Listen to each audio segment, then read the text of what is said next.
आपले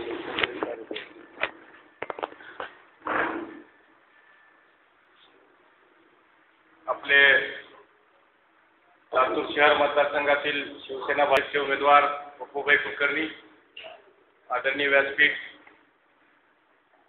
एकत्र परिवारातील सर्व बंधूंनो, या ठिकाणी राजकारणाचा मुद्दा बोलण्याचा नाही आहे.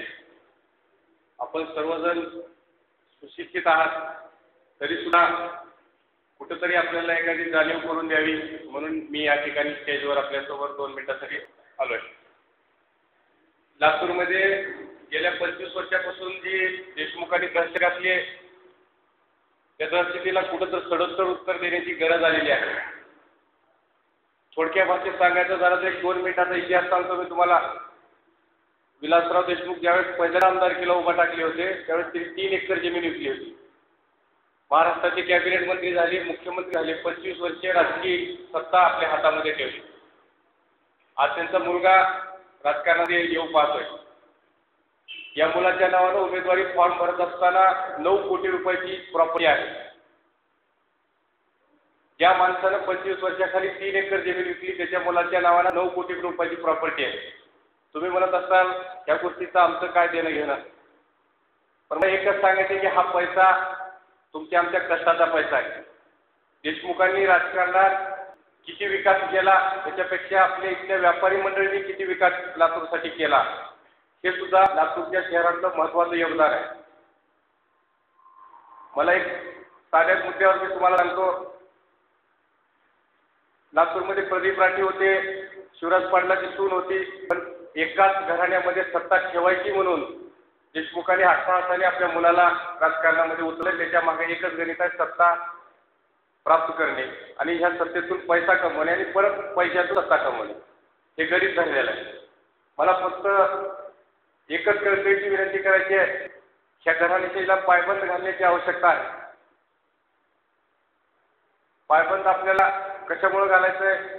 एक साधी गोष्ट आपण सर्वजण सुशिक्षित असल्यामुळे सांगतो. शरद पवार मुख्यमंत्री पेक्षा कमी काळ होते. शरद पवारच्या बारामती तालुक्यामध्ये जवळपास 350 फॅक्टऱ्या आहेत, जिथं 2000 पेक्षा जास्त युवक एकदाच कामाला बाहेर निघतात. तालुक्यामध्ये म्हणतोय तुम्हाला. एवढी परिस्थिती भीषणावर लातूरमध्ये आहे. शरद दिवसावर मोजल्यानंतर विलासराव देशमुख जास्त काळ मुख्यमंत्री राहिले होते. मग ह्या मुख्यमंत्र्यांनी लातूरसाठी, लातूर शहरासाठी, लातूर जिल्ह्यासाठी काय केलं हे आपल्याला अवगत आहे. PVR थिएटर असेल, यांचं हिरोहोंडाचं शोरूम असेल, महिंद्रा शोरूम असेल, खाली दारूचा कारखाना असेल, स्वतःचं घर असेल, स्वतःच्या कुटुंबाच्या विकासाशिवाय काही केलं नाही. त्याच्यामुळे सर्वांनी अंतःकरणातून विचार करण्याची कुठेतरी गरज आहे. आणि बहुतेक सर्वसामान्य जनतेमध्ये, ज्याला आपण मिडल क्लासपेक्षा खालचा वर्ग म्हणतो, तो आज संभ्रम अवस्थेमध्ये आहे. करोडो रुपयाचा अमित देशमुख एकीकडे दिसतोय आणि समोर आपल्यासारखे सर्वसामान्य उमेदवार, जनसेवा करणारा उमेदवार दिसतोय. त्यामुळे संभ्रम अवस्था लातूरमध्ये आहे. कुणीही ठरवलं नाही मतदान करायचं. आपण सुशिक्षित आहात. बरेच सुशिक्षित लोक थोडंसं बोलतात कुठल्या तरी स्वार्थासाठी. मला एकच म्हणायचं की विलासरावची 25 वर्षाची काळी कुट राजकीय वाटचाल लक्षात घ्या. मुलगा काय करणार आहे हे तुम्ही लक्षात घ्या. फक्त मला एकच त्याच्यातून सांगायचे की आपलं भवितव्य कसं झालंय, आपण कसे घडलो किंवा आतापर्यंत आपण कसं कुठं सामना करत आपण धंदा असेल, आपला व्यवसाय असेल आपण वाढवला, या सर्व गोष्टीचा विचार करा. शेवटी मी प्रत्येक भाषणामध्ये सांगत असतो, तुमच्यासाठी किती लागू आहे ते तुम्ही ठरवा. पण एक मी सांगतो तुम्हाला उदाहरण, आम्हाला ते जास्त आवश्यकता वाटतंय, कारण पप्पूभाईने मला सांगितलं की राजकीय भाषण करायचं नाही. पण 25 वर्षाचा इतिहास आहे की करोडो रुपयाची प्रॉपर्टी जर बघितली आणि इथल्या तरुणाला काम मिळत नाही हे जर बघितलं, तर इथला तरुण सुशिक्षित बेरोजगार आज अशी संभ्रम अवस्था ह्या तरुणामध्ये आहे, व्यसनाधीन झालेला आहे. आणि हा तरुण घरून निघत असताना कधी आपल्या आई वडिलांच्या पाया पडत नाही. मंदिर देवामध्ये एखादा देव दिसला मंदिरामध्ये तर तिथेही पाया पडत नाही. पण ह्या देशमुखनी आपल्या समाजाची दुर्दैवी परिस्थिती अशी केली आहे की पोटाची खळगी भरण्यासाठी त्या तरुणाला देशमुखाच्या पाया पडावं लागते. इतकी दुर्दैवी परिस्थिती लातूरमध्ये आहे.